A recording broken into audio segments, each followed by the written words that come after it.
Good morning, good afternoon, good night, wherever you guys are. Well, how close do you run to the wall?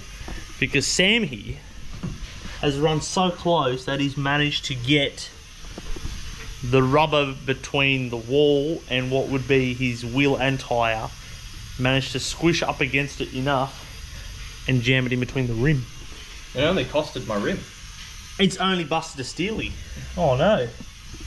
Well, it's not even busted really. No, I could still run it, I just don't care enough to run it. I have other ones. Oh, well, that's true, yeah. But realistically, hammer, and she's good. Yeah. You want it?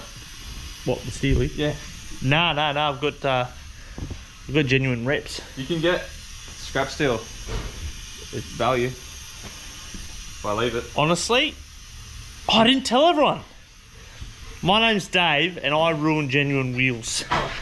His name is Sam. I also ruins genuine wheels and steely. So at least yours is not confined to just a genuine wheel. I stopped using genuines because they're so fucking expensive to break. So steelies, you just fold a couple of them every event on the wall. And okay, well, $50. Well, look, I don't really want to run a steely.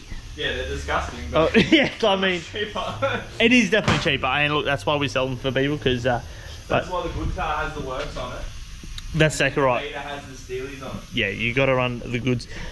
So guys, I bought a pair of these bad boys. Now they might not be the most gangster looking wheel ever, but they are an ABS model 6. ABS model 6, 16x8, POS 20, so it's like a GTR spec.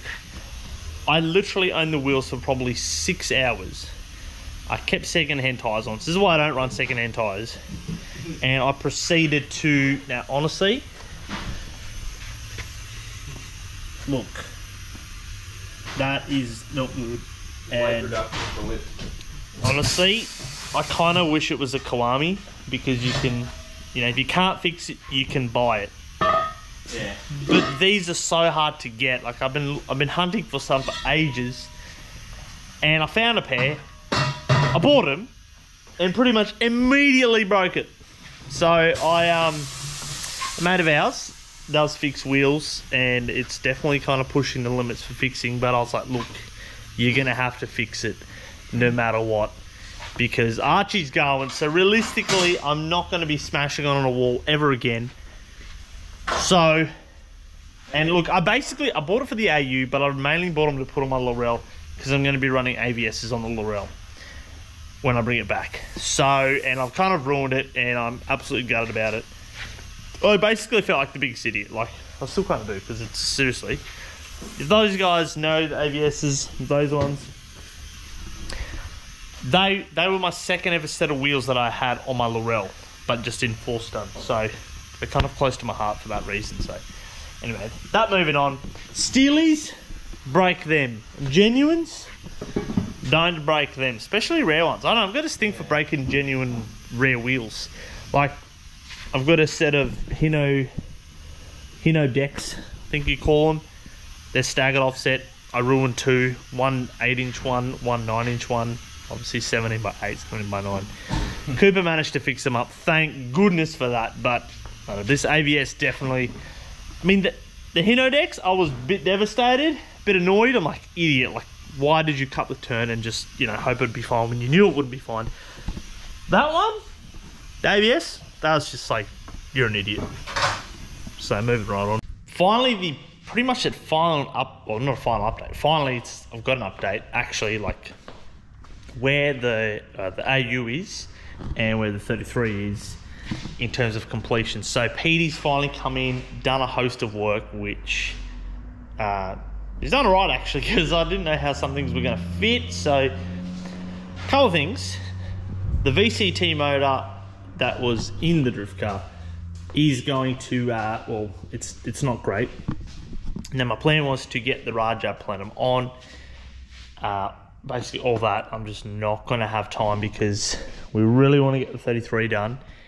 And to whack a tune it, like the 33 has to get tuned as well, plus whatever other issues happen.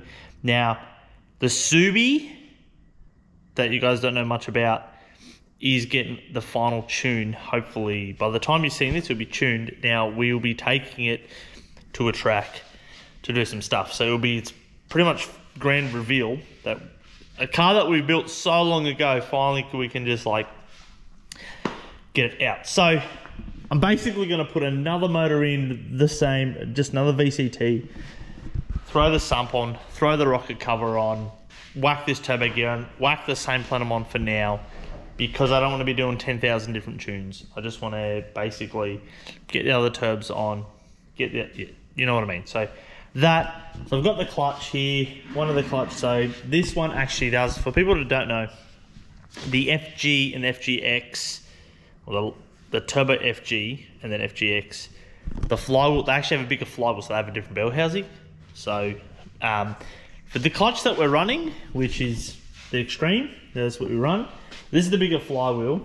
Now for the 33, it's actually the same exact flywheel, well, sorry, same exact size clutch, which is the 230 thing, but it's just a different flywheel. So I guess that it's kind of weird, because it's weird how you get a smaller clutch yet you can run more power. I don't get it, but she's in here, all the stuff. We obviously got to make a hydraulic line. I'm just going to open this. No. So there's the new one. You can kind of see the difference here, the distance to that one. So if you do put the smaller clutch in with the bigger bell housing, your starter motor won't touch. So that's pretty much the only difference there. So, but you can't just re-drill stuff. You actually need the right one. So there's a bit of knowledge for you guys. That's happening. We've got a catch can. I'll lift the car up, but Peter's done the gearbox mount. Alan has been doing his magic, getting wires joined, because that's what he does best. So for the catch can, we've gone with the ATP. The only reason I knew about this is because a mate of mine, Benny from Team Basic, he actually has put that in his 33, and it goes in this corner. So this is hopefully going into fit something like this. Well, that's I mean, good if the car wasn't so bent, but anyway. Like a date, apparently. So that's good. That gives us space for there, like a soap. So personally, running this catch can in a 33 with the turbo on that side, I'm not a fan. I don't like seeing oil near turbos. Fires, heat and oil and fire, car burn down, bad time. So works for us perfect, because we obviously have the sock, so that kind of makes sense. That way it gives us enough. It actually has a drain, which then we can run to our sump. So I like running catch cans with drains. I ideally prefer probably 2 drains, but we've got one. I think it's a -6, so it's big enough, at least not tiny. And then still heaps going on in the engine bay. This is yep, so radiator is in. Petey had to kind of undo some of his work. He's actually making a piece to go from for the throttle body to locate it down here, and then intercooler somewhere. And we have no front bar yet for the caster brackets. I think Petey's doing some custom stuff there. Sensor mount here. That's going to be an interesting hose. We might not use that one actually. We'll see what happens. That's going to be an interesting hose. Yeah, he's making a metal piece. Oh, I've been corrected. He's making a metal piece. So I trust the guy knows exactly what he's doing. So that's that for, I guess, down here. In the back, we're changing the Bosch 044s, because the racework pumps in the back have been sitting in this car for about 3-something years. Plus, I don't even know how old they were. I actually don't think they were that old when we put them in. I think we're chasing an issue, which we end up having block filters. So they're going to go, and then we're just going to there'll still be twins through the filter, and then instead of this doing twins, we're just gonna go one big -10, which is big boy -10 there, -10 back. So there's no problem. Look, we should have enough flow with that. Yeah, but I do know the factory lines in these are kind of too small. That's why we added another one with the RB. So this one's planning to have more power. So it's getting more fuel, more goods. So we're going up. All right, so underneath. Well, screamer pipe is nice. Dump pipe, I guess. The first bit of the dump pipe.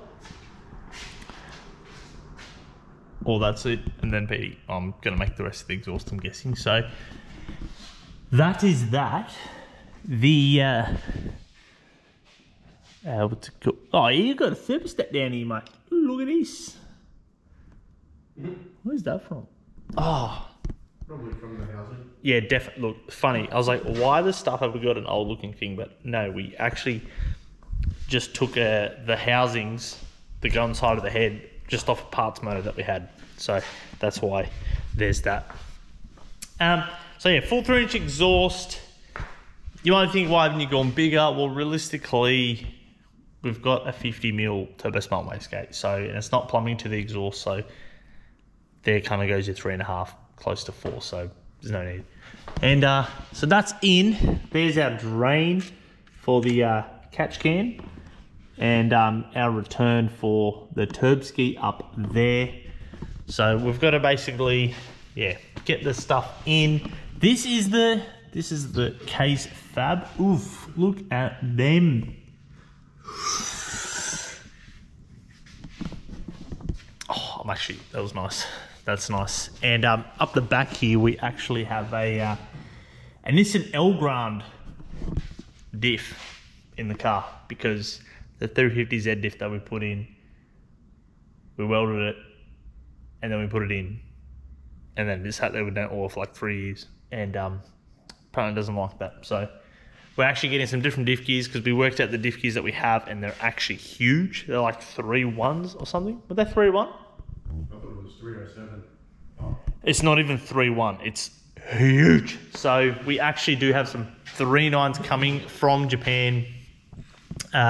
Will be a while, basically. So 10-week wait. So that'll be a while.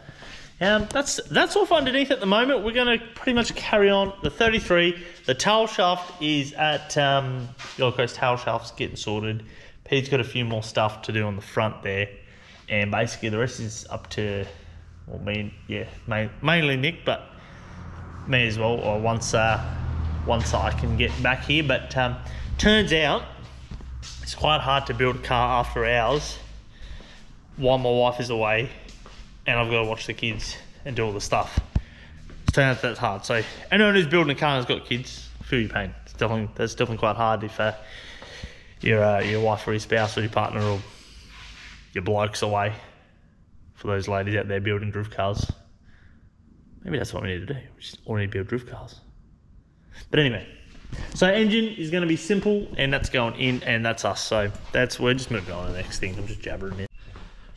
Alrighty, so pretty much to wrap this week's video, next week's video will have a whole lot more essentially done, because it's the start of the week now, and we're going to be pretty much going on it every day, bar like a couple days to the weekend. So we've got to get done. So Petey's not far off. The rad is in there.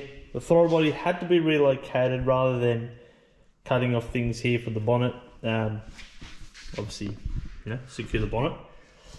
That's going to be interesting for a cable, because I need to mount, kind of sucks, but the AU throttle bodies get pulled from the front. So we'll have to go there. So that'll be a little bit annoying, but that's okay. The turbs is on. Manifold is all on. That's all done. The wastegate is there. Looking snazzy. It's quite tight. We are going to pull the box out. Going to get the extreme twin plate in. We've got a new hydraulic line to go in. So hopefully that all works out sweet. But it's going to be like so. So this, yes, it's the concentric slope. So that'll go up, and then banjo end will go on to the, obviously, clutch master. It's definitely going to sit so damn close. So look, it's pretty close. It's going to be interesting. We're going to have to do some sort of heat shield, because I reckon half a lap and it's going to have a clutch pedal feel. But it's right, it's going to have enough torque, it's not even going to need the clutch. It's going to tromp on it. I mean, Nick's used to drive an auto now. He reckons he's not going to know how to drive manual. He was like, what if I enter the turn, pull the handbrake and stall it because I forgot to press the clutch? I'm like, that's an actual real thing that can happen. I mean, it happens even if you've only driven a manual and you just forget to do it. So I guess we'll find out. So having a look here, I don't think Petey hasn't done the coils yet. Oh, look, well, oh, he's got the dash in. It's weird. You got it in. Oh, so it's almost ready for reg. Right, I see a dash in the car. I think it's pretty much road registerable, like no problems. So anyway, that is a wrap for this one. It is super close. So next week we should hopefully, you'll hear a car running. It might be this one. Because oh yeah, I don't know which engine yet to take out. I was meant to have someone help me today, which is Monday currently, give me a hand and move some stuff under Renrag's Patrol, basically to get the gearbox in the Patrol, and that kind of hasn't happened. Person is not answering, which is quite handy, thanks. So I didn't get the motor out, and so that's still literally just chilling there, and I'm like, what do I do here? So we kind of need to get carried away with that, get that sorted. I know basically with that plan, I can't remember if I mentioned to you guys, but we're just going to chuck another VCT in, throw some valve springs in, throw all the stuff back on, run it, and then in the next few months we'll get all the Rajab stuff on, get a different turb ski on, and get it on flex fuel so I can drop it to Vic. So that'll be good. So thanks for watching, guys. Peace out. Thanks for the support. Their orders have been insane for parts, so we're actually going to be grouping up some stuff for you guys. So those are guys who even let us know certain things that if you'd like for us to kind of be a source and supply, we'll be able to do. I've got heaps of stuff on the website, and I have heaps of stuff in the stock that are not on the website, which is probably stupid, but look, I'll get around to it. So thanks for watching, guys. We'll see you next week. Thank you.